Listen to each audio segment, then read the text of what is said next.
A Rebelião das Massas, por José Ortega y Gasset. Tradução de Herrera Filho. Livro ibero-americano. Canal Le Conde. Caros ouvintes, caso gostem do que aqui é lido, por favor, adquiram o livro. Caso gostem do meu trabalho e queiram auxiliá-lo, centavos serão muito bem-vindos, podendo ser doados via Pix, Apoia-se ou Vaquinha. Os links estão todos no descritivo. Também é possível comprar livros que chegaram até mim pela lista de desejos da Amazon. E ainda é possível comprar livros através de sebos, caso queiram algum valor mais barato. Eu vejo através do sebo qual o valor e vocês me passam o valor ou então eu gero o boleto para que possam pagá-lo. Chegando o livro, poderei gravá-lo e poderemos ouvi-lo. Também peço para que, por favor, curtam, compartilhem, comentem, inscrevam-se no canal se já não o tenham feito. E também tornem-se membro aqui do canal. Há diversos valores para diversas finalidades. Faça você também como o Adilson e a Márcia. Agradeço em especial a Lena, que nos comprou este livro. A Rebelião das Massas, que agora podemos ouvir. Muito obrigada, Lena. Muito obrigada pela presença, pelos comentários e também por este livro. E obrigada a todos também pela presença. Eu desejo uma boa escuta. Quarto, o crescimento da vida. O império das massas e o ascenso de nível, a altitude do tempo que ele anuncia, não são, por sua vez, mais que sintoma de um fato mais completo e geral. Este fato é quase grotesco e incrível em sua simples evidência.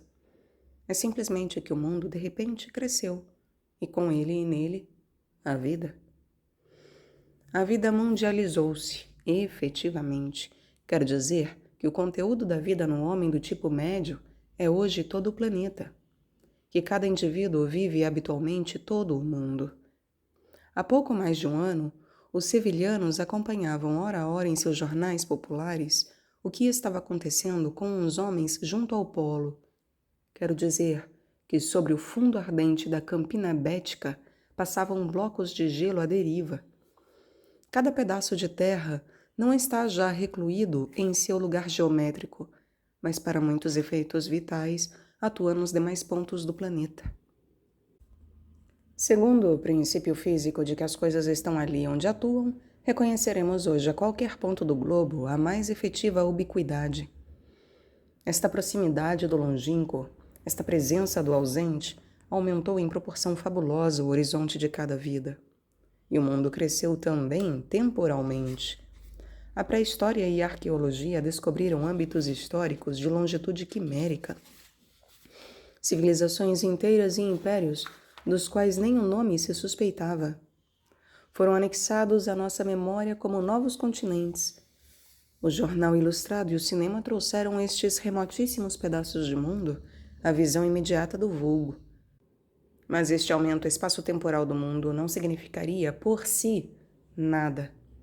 O espaço e o tempo físico são absolutamente o estúpido do universo. Por isso é mais justificado do que só crer-se o culto à velocidade que transitoriamente exercitam nossos contemporâneos. A velocidade feita de espaço e tempo não é menos estúpida que seus ingredientes, mas serve para anular aqueles. Uma estupidez não se pode dominar, a não ser com outra. Era para o homem questão de honra triunfar no espaço e no tempo cósmico, que carecem por completo de sentido, e não há razão para estranhar de que nos produza um pueril prazer fazer funcionar a vazia velocidade, com a qual matamos espaço e jugulamos tempo. Ao anulá-los, vivificamos, tornamos possível ser o aproveitamento vital, podemos estar em mais lugares que antes, gozar de mais idas e mais vindas, consumir em menos tempo vital, mais tempo cósmico. Mas, em definitivo, o crescimento substantivo do mundo não consiste em suas maiores dimensões, mas em que inclua mais coisas. Cada coisa, tome-se a palavra em seu mais amplo sentido, é algo que se pode desejar, tentar, fazer, desfazer, encontrar, gozar ou repelir. Nomes todos que significam atividades vitais. Tomem-se qualquer uma de nossas atividades. Por exemplo, comprar. Imaginem-se dois homens, um do presente e outro do século XVIII, que possuam fortuna igual, proporcionalmente ao valor do dinheiro em ambas as épocas. E compare-se o repertório de coisas em venda que se oferece a um e a outro. A diferença é quase fabulosa.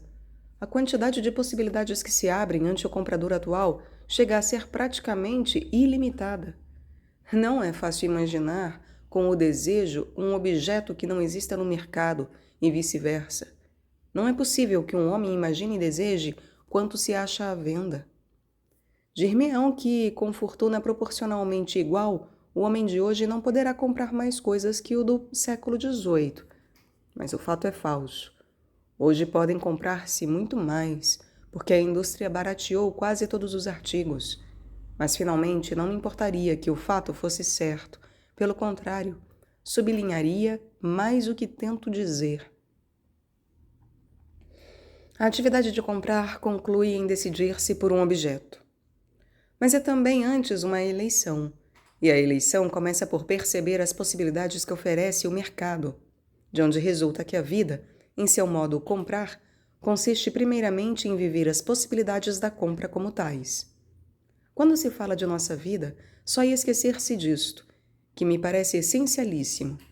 A nossa vida é em todo instante e antes que nada a consciência do que nos é possível.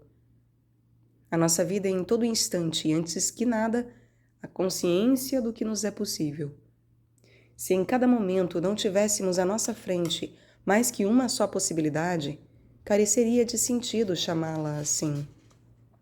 Seria apenas pura necessidade. Mas aí está.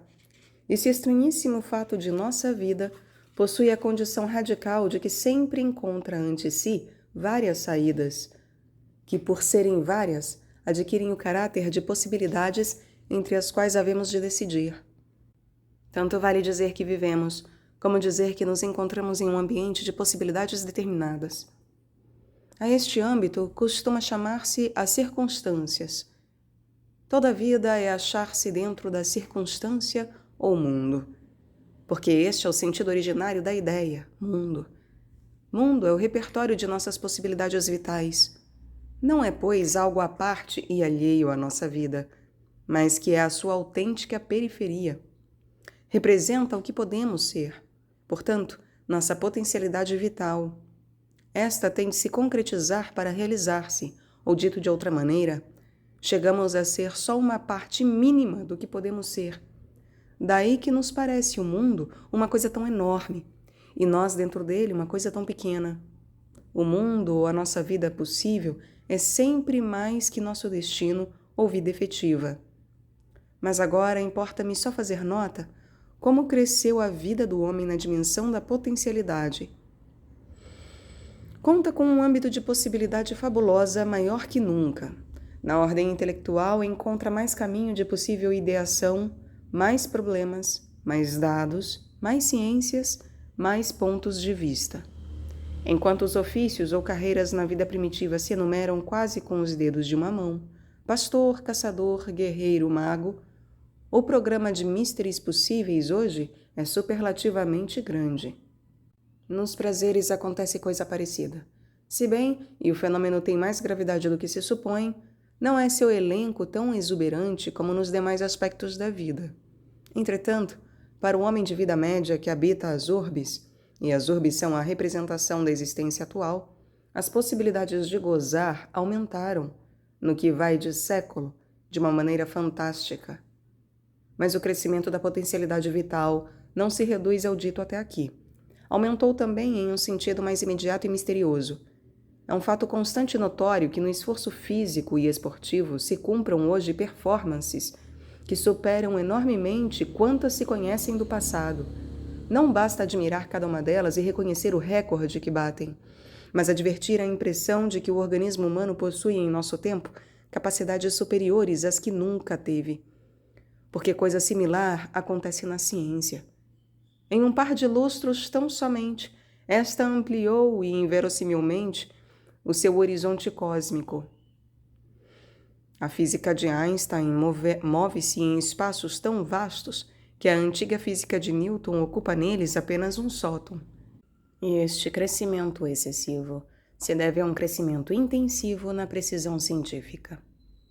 A física de Einstein está feita atendendo às mínimas diferenças que antes se desprezavam ou não entravam em conta por parecer sem importância. O átomo, enfim, limite ontem do mundo, hoje inchou até se converter em todo um sistema planetário. E em tudo isto não me refiro ao que possa significar como perfeição da cultura, porque isso não me interessa agora, mas ao crescimento das potências subjetivas que tudo isso impõe. Não ressalto que a física de Einstein seja mais exata que a de Newton, mas que o homem Einstein seja capaz de maior exatidão e liberdade de espírito que o homem Newton, do mesmo modo que o campeão de boxe dá hoje murros de maior calibre que jamais se deram. Como o cinematógrafo e a ilustração põem ante os olhos do homem médio os lugares mais remotos do planeta, os jornais e as conversações lhe fazem chegar a notícia destas performances intelectuais que os aparelhos técnicos recém-inventados confirmam desde as vitrines. Tudo isso decanta em sua mente a impressão de fabulosa prepotência. Não quero dizer com o dito que a vida humana seja hoje melhor que em outros tempos. Não falei da atualidade da vida presente, mas apenas de seu crescimento, de seu avanço quantitativo ou potencial. Creio com isso descrever rigorosamente a consciência do homem atual. Seu tom vital que consiste em sentir-se com maior potencialidade que nunca e parecer-lhe todo o pretérito afetado de pequenez.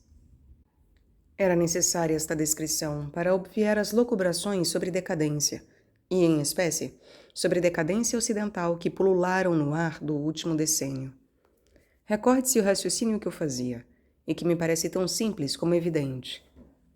Não vale falar de decadência sem precisar que é que decai. Refere-se o pessimista vocábulo à cultura? Há uma decadência da cultura europeia? Há somente uma decadência das organizações nacionais europeias? Suponhamos que sim. Bastaria isso, então, para falar da decadência ocidental? Não, de modo algum. Porque são estas decadências diminuições parciais relativas a elementos secundários da história, cultura e nações. Só há uma decadência absoluta, a que consiste numa vitalidade minguante, e esta só existe quando se sente. Por esta razão me detive a considerar um fenômeno que só é desatender-se, a consciência ou sensação que toda época tem de sua altitude vital. Isto nos leva a falar de plenitude que sentiram alguns séculos antes de outros que, inversamente, se viam a si mesmos como decaídos de maiores alturas, de antigas e deslumbrantes ideias de ouro. E concluía eu fazendo notar o fato evidentíssimo de que nosso tempo se caracteriza por uma estranha presunção de ser mais que todo o tempo passado, mais ainda, por desentender-se de todo o pretérito, não reconhecer épocas clássicas e normativas, senão ver-se a si mesmo como uma vida nova superior a todas as antigas e irredutível a elas.